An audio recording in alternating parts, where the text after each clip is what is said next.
നമസ്കാരം, welcome to the India press. എൻ്റെ പേര് കൃഷ്ണരാജ്. ഒട്ടനവധി കുട്ടികൾക്ക് +2-ന് ശേഷം ഒരു മെഡിക്കൽ മേഖലയിലേക്ക് ഒരു തൊഴിലവസരവുമായി അല്ലെങ്കിൽ മെഡിക്കൽ മേഖലയിലുള്ള ഒരു തൊഴിലവസരത്തിലേക്ക് എത്തിപ്പെടാൻ ആഗ്രഹിക്കുന്ന ഒരുപാട് കുട്ടികളുണ്ട്.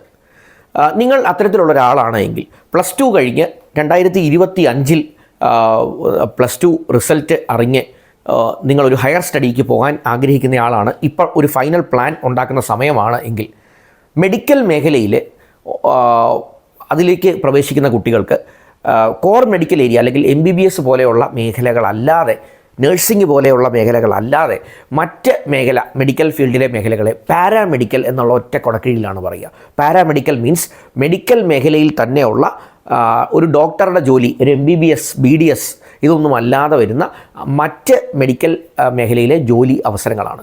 അത് 1, 2, 3 അവസരങ്ങളല്ല, ഒട്ടനവധി കാര്യങ്ങൾ അടങ്ങിയ ഒരു ഡൊമെയിനാണ് ഈ പാരാമെഡിക്കൽ എന്ന് പറയുന്ന മേഖല. അപ്പോൾ ഈ പാരാമെഡിക്കൽ മേഖലയിലുള്ള ഏതാനും ചില കോഴ്സുകളായിരിക്കും ഞാൻ ഇന്നത്തെ വീഡിയോയിൽ നിങ്ങൾക്ക് പരിചയപ്പെടുത്തുന്നത്. ഇതൊരു വീഡിയോയിൽ മുഴുവൻ കാര്യങ്ങൾ ഞാൻ പറയാൻ ആഗ്രഹിക്കുന്നില്ല, കാരണം ഇത് 2, 3 കോഴ്സുകൾ അല്ലെ 3, 4 കോഴ്സുകൾ ഞാൻ ഈ വീഡിയോയിൽ പറഞ്ഞാൽ ബാക്കിയുള്ള പാരാമെഡിക്കൽ കോഴ്സുകളെക്കുറിച്ച് ഞാൻ അടുത്ത വീഡിയോയിലായിരിക്കും പറയുക.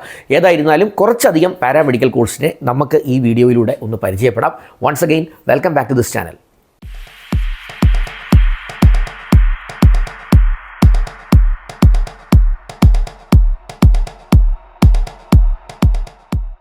ഒന്നാമതായിട്ട് ഞാൻ പറയാൻ ആഗ്രഹിക്കുന്ന ഒരു പാരാമെഡിക്കൽ കോഴ്സ് ഡയാലിസിസ് ടെക്നോളജി എന്ന് പറഞ്ഞ ഒരു മേഖലയാണ്. നമുക്കറിയാവുന്നതുപോലെ മെഡിക്കൽ മേഖലയിൽ ഒട്ടനവധി എക്യുപ്മെൻറ്റ്സിൻ്റെ കടന്നുവരവ് കഴിഞ്ഞ ഒരു 1-2 പതിറ്റാണ്ട് കൊണ്ട് ഉണ്ടായിട്ടുണ്ട്. അതായത് നമ്മുടെ ശരീരത്തിൽ ഉള്ള ഓരോ അവയവങ്ങളുടെയും പ്രവർത്തനത്തിനെ, അതിനെന്തെങ്കിലും പ്രശ്നമുണ്ടായാൽ അതിനെ മാനേജ് ചെയ്യാനും നമ്മളെ അതിൽ നിന്നും രക്ഷപ്പെടുത്തിയെടുക്കാനും പറ്റുന്ന ഒരുപാട് യന്ത്ര സഹായം അല്ലെങ്കിൽ എക്യുപ്മെൻ്റൽ സപ്പോർട്ട് നമുക്ക് മെഡിക്കൽ ഫീൽഡിൽ ആവശ്യമുണ്ട്. അങ്ങനെയുള്ള ഒരു സപ്പോർട്ട് മെഷീൻ സിസ്റ്റം, അല്ലെങ്കിൽ മെഷീൻ എന്ന് പറയാൻ പറ്റുന്ന ഒരു സിസ്റ്റത്തിനെയാണ് ഡയാലിസിസ് എന്ന് വിളിക്കുക.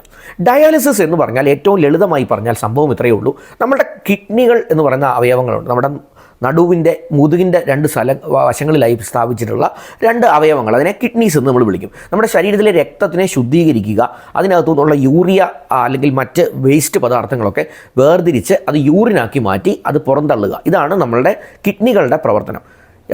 ഒരു മനുഷ്യൻ്റെ ആരോഗ്യത്തിൻ്റെ ഏറ്റവും ക്രിട്ടിക്കലായിട്ടുള്ള ഒരു അവയവം കൂടിയാണ് നമ്മൾ ഈ പറയുന്ന കിഡ്നീസ്.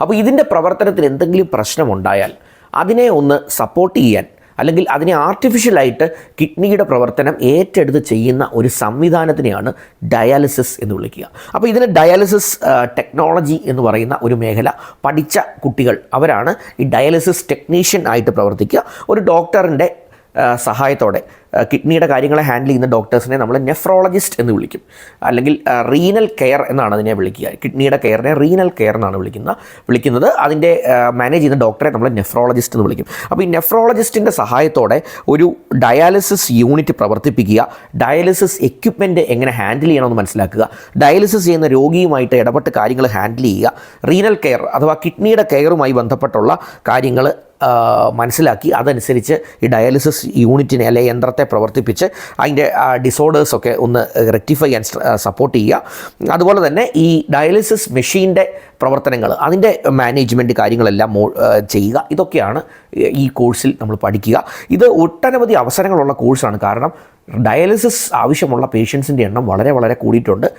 പല ആവശ്യങ്ങൾക്ക് വേണ്ടി, ഇനി കിഡ്നി ഫെയിലിയർ മാത്രമല്ല, അത് കൂടാതെ മറ്റ് പല സാഹചര്യങ്ങളിൽ നമുക്ക് ഡയാലിസിസ് ആവശ്യം വന്നേക്കാം. ശരീരത്തിൽ ടോക്സിൻസിൻ്റെ അളവ് കൂടുന്ന സമയത്ത്, അല്ലെങ്കിൽ അത്തരത്തിലുള്ള എന്തെങ്കിലും, ഈവൻ സ്നേക്ക് ബൈറ്റ് പോലുള്ള കാര്യങ്ങളൊക്കെ വരുമ്പോഴും ഡയാലിസിസ് ആവശ്യം വരാറുണ്ട്. അപ്പോൾ ഇതെല്ലാം മാനേജ് ചെയ്യുന്നത് കൊണ്ട് തന്നെ വളരെയധികം അവസരങ്ങളുള്ളൊരു മേഖലയാണ് ഇത്. 2 വർഷത്തെ ഡിപ്ലോമ പ്രോഗ്രാമുണ്ട്, 3 വർഷത്തെ ഡിഗ്രി പ്രോഗ്രാമും ഉണ്ട്.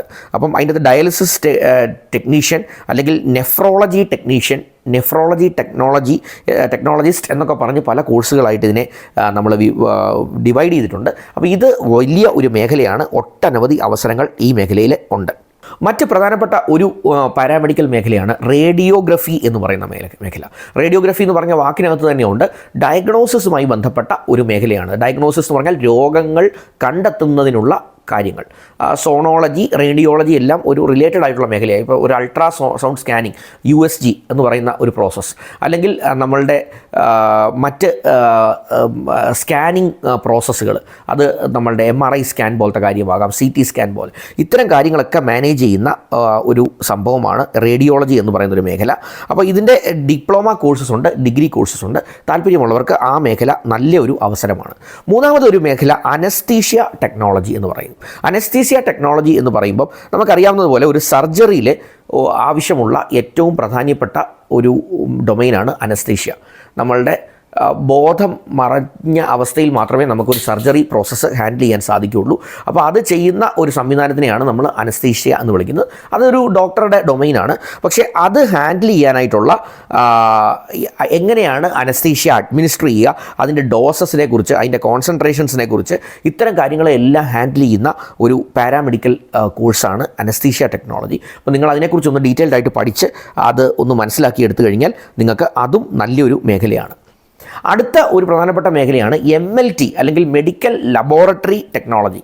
അപ്പം നമ്മൾ ഒരു മെഡിക്കൽ ലാബിൽ, അതായത് നമ്മൾ ഹോസ്പിറ്റലുകളിലൊക്കെ പോയിട്ടുണ്ടെങ്കിൽ നമുക്കറിയാം അവിടെ ഒരു ലാബ് ഉണ്ടാവും. അവിടെ സീറോളജി, വൈറോളജി, നമ്മളുടെ ഹീമറ്റോളജി എന്നൊക്കെയുള്ള ബോർഡുകൾ നിങ്ങൾ എഴുതി വെച്ചിട്ട് കണ്ടിട്ടുണ്ടാവും. ഹീമറ്റോളജി എന്ന് പറഞ്ഞാൽ രക്തത്തിനെ കുറിച്ചുള്ള പഠനം. അപ്പോൾ രക്തത്തിനകത്തുള്ള ഓരോ എലമെൻറ്റുകളെക്കുറിച്ച്, അതിനകത്ത് പല കാര്യങ്ങൾ വരും. വൈറ്റ് ബ്ലഡ് സെൽസിൻ്റെ കൗണ്ട് വരും, RBC കൗണ്ട് വരും, ഹിമോഗ്ലോബിൻ്റെ കൗണ്ട് വരും, അല്ലെങ്കിൽ എറിത്രോസിൻ സെഡിമെൻറ്റേഷൻ റേറ്റ് പോലുള്ള കാര്യങ്ങൾ വരും. അപ്പോൾ അങ്ങനെ രക്തവുമായി ബന്ധപ്പെട്ട കാര്യങ്ങളെല്ലാം, മനുഷ്യ ശരീരത്തിലുള്ള ഓരോ ഫ്ലൂയിഡ്സും അല്ലെങ്കിൽ നമ്മളുടെ രക്തത്തിനകത്തുള്ള ഓരോ കാര്യങ്ങളുടെ കൗണ്ടുകൾ, ഇപ്പോൾ നമ്മളുടെ തൈറോക്സിൻ്റെ കൗണ്ടാകാം, അങ്ങനെ പല ഓരോ ഹോർമോണുകളുടെ കൗണ്ടാകാം, ഏതെങ്കിലുമൊക്കെ ബ്ലഡ് കമ്പോണൻസിൻ്റെ കൗണ്ടാകാം. അപ്പോൾ ഇതിലുള്ള കൂടിക്കുറച്ചിലുകൾ അനുസരിച്ചാണ് നമ്മളുടെ അസുഖങ്ങളൊക്കെ നിർണ്ണയിക്കപ്പെടുക. അതുകൂടാതെ നമ്മുടെ യൂറിൻ ടെസ്റ്റ്, ആൽബുമിൻ, യൂറിനകത്തുള്ള ആൽബുമിൻ, ബ്ലഡ് ഷുഗർ, അല്ലെങ്കിൽ അതിനകത്തുള്ള ഷുഗർ കണ്ടൻറ്റ്, അല്ലെങ്കിൽ നമ്മൾ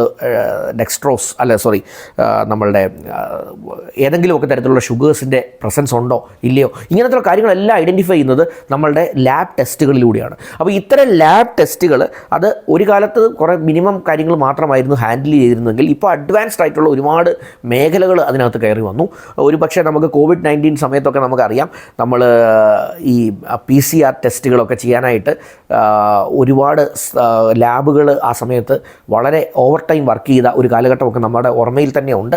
അപ്പം തീർച്ചയായിട്ടും വലിയ ഒരു അവസരം ഒളിഞ്ഞിരിക്കുന്ന ഒരു മേഖലയാണ് ഈ ഒരു മേഖല. അതുപോലെ തന്നെ ഉള്ള വ്യത്യസ്തമായ മറ്റൊരു മേഖലയാണ് ഡെൻ്റൽ ഹൈജീനിസ്റ്റ് എന്ന് പറയുന്നൊരു പ്രോഗ്രാം. അതായത് നമ്മളുടെ ഡെൻ്റൽ പ്രോഗ്രാം എന്ന് പറഞ്ഞാൽ നമുക്കറിയാം BDS, MDS ഈ രണ്ട് പ്രോഗ്രാമാണ്. ഡോക്ടറായി നമുക്കൊരു MBBS പോലെ തന്നെ ബാച്ചിലർ ഓഫ് ഡെൻ്റൽ സർജറി, അല്ലെങ്കിൽ അതിൻ്റെ higher course master of dental surgery. അപ്പോൾ ഇത് രണ്ട് കൂടാതെ ഡെൻ്റൽ ഹൈജീനിസ്റ്റ് എന്ന് പറയുന്ന ഒരു പാരാമെഡിക്കൽ ഡിപ്ലോമ പ്രോഗ്രാമുണ്ട്.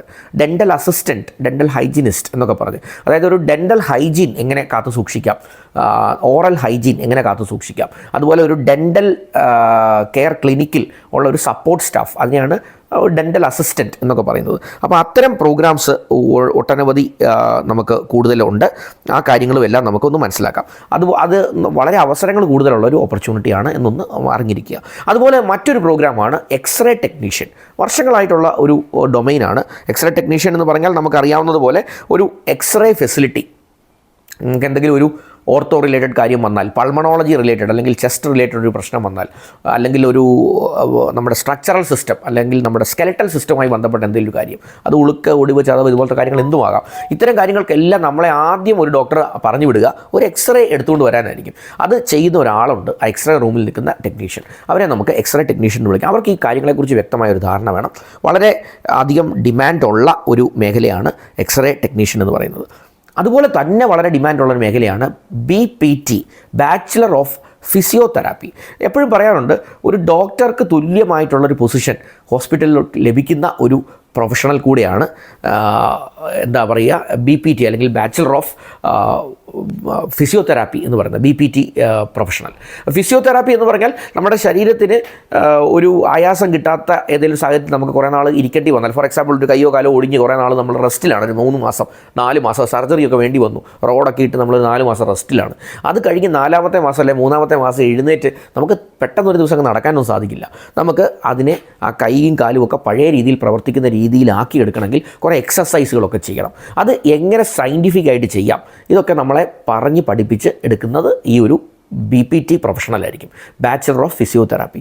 അതുമാത്രമല്ല, ഒരു സർജറിയൊക്കെ കഴിഞ്ഞ് നമ്മളുടെ പഴയ രീതിയിലേക്ക് നമുക്ക് തിരിച്ചെത്താനായിട്ടും ഒക്കെ BPTക്കാരുടെ സഹായം വേണ്ടി വന്നേക്കാം. ഒരു ആക്സിഡൻറ്റ് പോലുള്ള കാര്യങ്ങളൊക്കെ വന്ന് അതിന് ശേഷം നമുക്ക് റിക്കവറി ഫേസിലും ഇത് തന്നെ ആവശ്യം വന്നേക്കാം. അപ്പോൾ ഇത്തരം പല സാഹചര്യങ്ങളിൽ നമുക്ക് ശരീരത്തിന് പഴയ രീതിയിൽ കാലത്തെങ്ങനെയായിരുന്നു അതുപോലെ നമുക്ക് പ്രവർത്തിക്കുന്ന രീതിയിൽ തിരിച്ചതിലേക്ക് എത്താനായിട്ടുള്ള എക്സസൈസുകൾ അല്ലെങ്കിൽ ശരീരത്തിൽ നമ്മൾ ശ്രദ്ധിക്കേണ്ട കാര്യങ്ങൾ ഇതൊക്കെ നമ്മളെ ചെയ്യിപ്പിച്ച് അത് കറക്റ്റായിട്ട് പ്രോസസ്സിലൂടെ സയൻറ്റിഫിക്കായിട്ട് ചെയ്തെടുത്ത് നമ്മളെ റിക്കവറിക്ക് ഹെൽപ്പ് ചെയ്യുന്ന ഒരു പ്രൊഫഷണലിനെ നമുക്ക് ഒരു ഫിസിയോതെറാപ്പിസ്റ്റ് എന്ന് വിളിക്കാം. അപ്പോൾ ഈ ഫിസിയോതെറാപ്പിയുടെ ബാച്ചിലേഴ്സാണ് BPT അല്ലെങ്കിൽ ബാച്ചലർ ഓഫ് ഫിസിയോതെറാപ്പി. അപ്പോൾ ഇതിനും വലിയ അവസരങ്ങൾ നമ്മുടെ നാട്ടിലുണ്ട്. അതുപോലെ തന്നെ മറ്റ് പല വിദേശ രാജ്യങ്ങളിലും ഒക്കെ ചെന്ന് കഴിഞ്ഞാലും ഇത്തരം അവസരങ്ങൾ ഉണ്ട്. അപ്പോൾ ഈ അവസരങ്ങളൊക്കെ നമുക്കൊന്ന് ഉപയോഗിക്കാൻ ശ്രമിക്കാം. ഞാൻ കുറച്ച് പാരാമെഡിക്കൽ കോഴ്സസ് നിങ്ങളുടെ മുന്നിലേക്ക് ഒന്ന് ഇൻട്രൊഡ്യൂസ് ചെയ്തെന്ന് മാത്രമേ ഉള്ളൂ. ഇതിലും കൂടുതൽ അവസരങ്ങൾ പാരാമെഡിക്കൽ മേഖലയിൽ ഉണ്ട് എന്നുള്ളത് ഒരു സത്യമാണ്.